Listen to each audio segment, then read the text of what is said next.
नमस्कार, मैं विक्रम और आप देख रहे हैं आज हमारा एक खास सेगमेंट उत्तर प्रदेश में बढ़ते अपराध, कानून व्यवस्था पर बात। हमारे साथ बातचीत करने के लिए आज एक खास मेहमान है। राष्ट्रीय उदय पार्टी के राष्ट्रीय अध्यक्ष है बाबू रामपाल जी। और कहीं ना कहीं जो समाज है, जो वर्ग है, अलग अलग नेता अलग अलग समाज को लेकर चलते हैं। बाबू रामपाल जी से जानते हैं कि आज की कानून व्यवस्था, जहां पर आए दिन महिलाओं से बलात्कार, लूट, छिनैती, हत्या, मॉब लिंचिंग जैसी घटनाएं हो रही है, क्या कुछ कहना चाहेंगे सर? आज कानून व्यवस्था बड़ी टाइट बताई जाती है, बताया जाता है कि अपराधियों पर बुलडोजर चल जाते हैं, अपराधियों पर कार्रवाई हो जाती है, लेकिन फिर भी हम आए दिन सुनते हैं अखबारों में, टीवी चैनलों पर कि कहीं किसी का बलात्कार हुआ, कहीं किसी की हत्या हो गई। हाँ, सही सुनते हैं आप।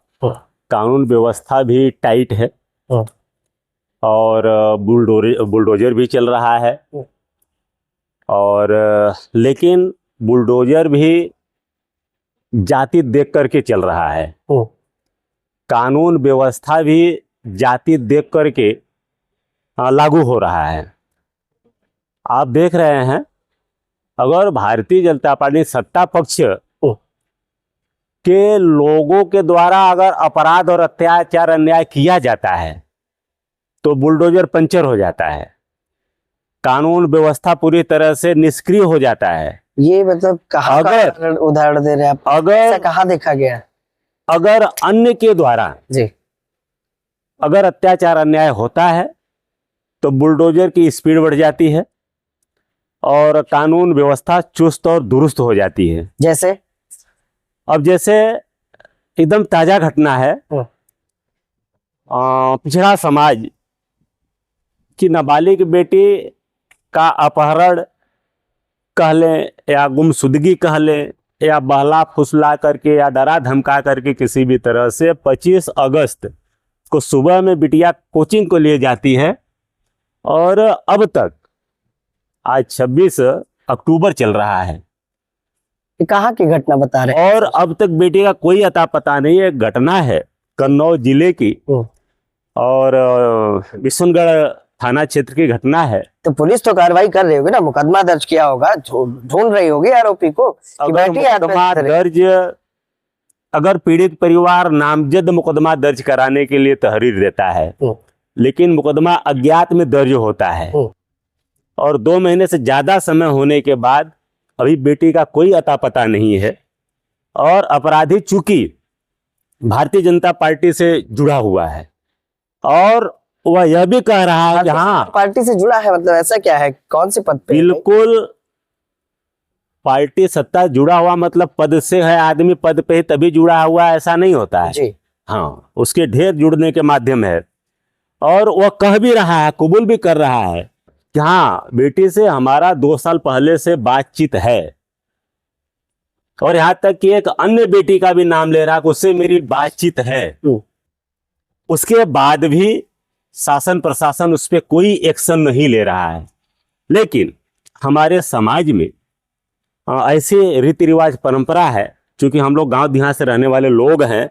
गांव में किसी भी जाति धर्म की अगर बेटी है तो हम उसको अपनी बहन और बेटी मानते हैं, उसकी रक्षा और सुरक्षा करते हैं।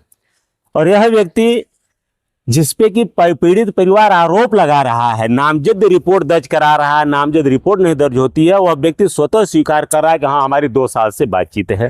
तो क्या अगर किसी कारणवश पीड़ित परिवार चाहे डरवश या लोक लाजवश अगर एक्शन नहीं ले रहा है तो ये पुलिस के आला अधिकारियों का कर्तव्य बनता है कि स्वतः संज्ञान लेकर उसको FIR करे, उसको अरेस्ट करे, उस पर एक्शन ले और उस पर कड़क से कड़क कार्रवाई करके पूछताछ करे और पीड़ित बच्ची जो नाबालिग गुमशुदा है उसका पता लगाए। अधिकारियों का कर्तव्य बनता है। अगर मान लेकिन ये आला अधिकारी बिल्कुल एक्शन नहीं ले रहे हैं। अगर यही हो सकता है ना हो ना वो लड़का, हम बता रहे हैं हो सकता है कैसे, जब पहले से उनके मन में बैठा हुआ है, जब पीड़ित परिवार जबकि नामजद रिपोर्ट दर्ज करा रहा है, ऐसा पुलिस क्या और नहीं, वो सरकारी अध्यापक है इसलिए ऐसा नहीं कर सकता, तो ये उसकी मानसिकता समझिए। ये पुलिस कह रही है राम रहीम ऐसा कार्य कर सकता है, इतना बड़े संत महात्मा, लेकिन यह जो है कि एक सरकारी टीचर। अध्यापक, हाँ सरकारी टीचर ने ये स्वतः कह रहे हैं। तो ये पुलिस ने मतलब फैसला कर लिया। हाँ उनकी वो जज बन गए हैं, जिसका नतीजा बेटी ने बगैर यही पाल जी, यही अगर एक दिन तो जी सरकार सुनिए मेरी बात, कैसे बना दे? अगर यही अति पिछड़ा इसमें तो पिछड़ा समाज का अगर व्यक्ति होता, अगर उस पर आरोप लगता जी तो बगैर आरोप सिद्धि हुए, बगैर कोर्ट के आदेश से उसके घर पे बुलडोजर भी चल गया होता काउंटर भी हो जाता है। और इनकाउंटर भी होता, और उस व्यक्ति और उसके व्यक्ति के साथ उसके परिवार के लोगों को उठा करके ला करके थाने में इतनी जोर जोर से लाठियां मारी जाती कि जितनी जोर से लाठी मारते उतनी ज्यादा उनसे पैसे हगाया जाता। यह काम होता अन्य के साथ, खास करके अति पिछड़े के साथ। मतलब ये जो आप बात कह रहे हैं, तो मतलब ये मान के चले कि नहीं कानून व्यवस्था ठीक नहीं है।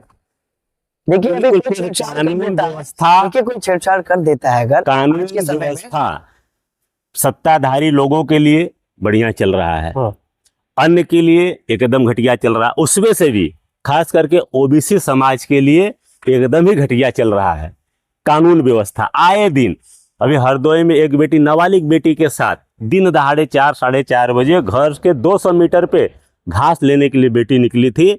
उसके यही वो भी बीजेपी से जुड़े हुए लोग थे, दारू पी रहे थे दिन में, और बेटी के साथ बलात्कार करके उसकी हत्या कर दी। किस थाने की घटना थी ये? ये हमें लगता है कि हरदोई थाने में, हरदोई के संडीला क्षेत्र की कुंदरौली ग्राम सभा की घटना थी। तो पुलिस ने कुछ कार्रवाई नहीं किया उसमें? नहीं, पुलिस तो कार्रवाई की, गिरफ्तार तो हो गया। ये आज भी वो पीड़ित परिवार भटक रहा है, उसे कोई भी मतलब मुआवजा वगैरह नहीं मिला है। भी हमने 2-4 दिन पहले ही बात किया, बोले सरकार कहती है कि फंड नहीं है। तो यह सब सारी योजनाएं, सारी सरकार का ये बुलडोजर और इसके जो है कि कानून व्यवस्था ये जाति देख करके चल रही है। उसमें से ये अति पिछड़ा, अत्यंत पिछड़ा समाज सबसे ज्यादा दुखी है इस शासन काल में। पाल जी मान लीजिए अभी आप बीजेपी में चले गए, तब तो आपके बोल बदल जाएंगे।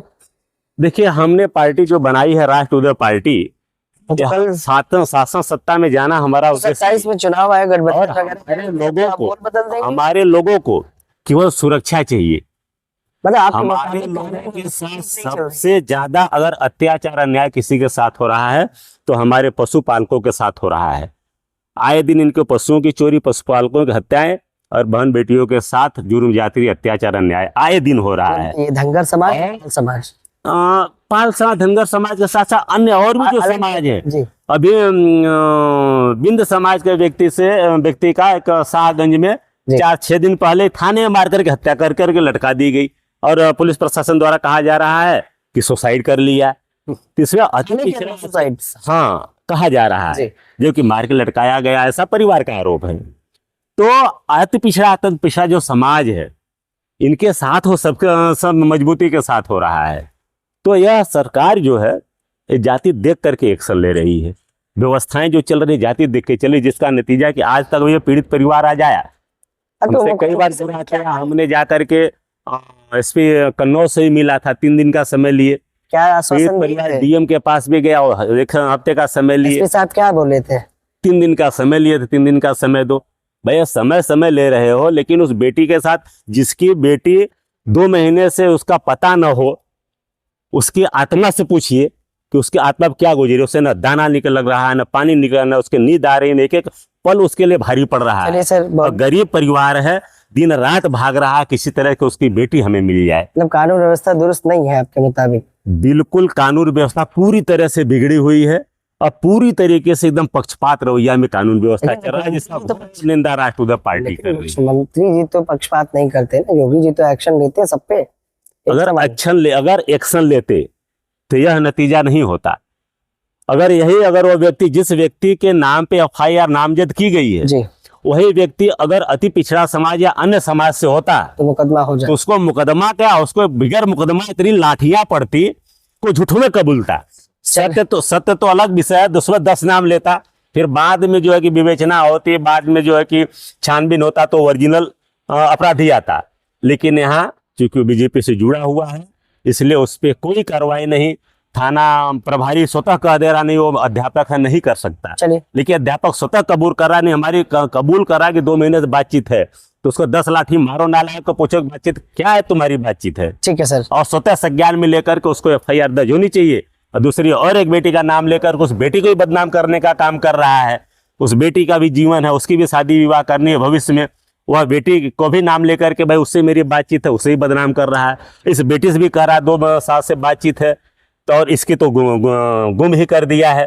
तो इतना बड़ा अपराधी जिसका उसका क्रिमिनल रिकॉर्ड उसके बाप का भी मिलता है। कौन सा थाना है सर कन्नौज का ये जो? किशनगढ़ थाना की ठीक है बात है, सर। उसके बाप का भी रिकॉर्ड मिलता है कि वो अपराधी प्रवृत्ति के लोग हैं।